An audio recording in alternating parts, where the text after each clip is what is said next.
भुवनेश्वर बोमा विस्फोरण कारण कौन कौन पाई बोमा तैयारी होता ये बड़ प्रश्न रही जो भुवनेश्वर आजाद नगर बोमा विस्फोरण घटी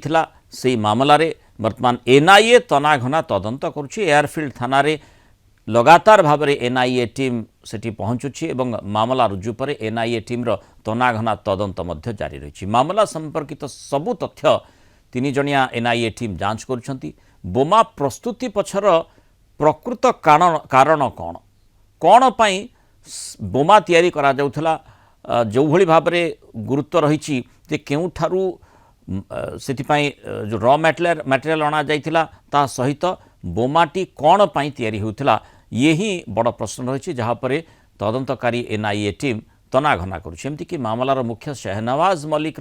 मध्य क्राइम हिस्ट्री टीम नहीं बोमा प्रस्तुत पछरे कौन थिला उद्देश्य से नहीं तदंत करा जाउछि बोली सूचना रही जहाँ प्रोसीजर आम आईन अनुसार जोटा प्रोसीजर जोटा आम आईन अनुसार जहाँ रेकर्ड पत्र जो जमी हिसाब से हम से अनुसार बर्तमान तदंत से नेबे परपक्ष नेबे किंतु तदंत डॉक्यूमेंट जहाँ दरकार हम से अनुसार आम जोगे उद्देश्य तो निश्चित क्राइम करने उद्देश्य ही से करते एवं सेटा बर्तमान आमर विभिन्न आनुषंगिक तदंत चली से बाबद कौन जो क्राइम करने उद्देश्य जेहेतु से भिड़ुले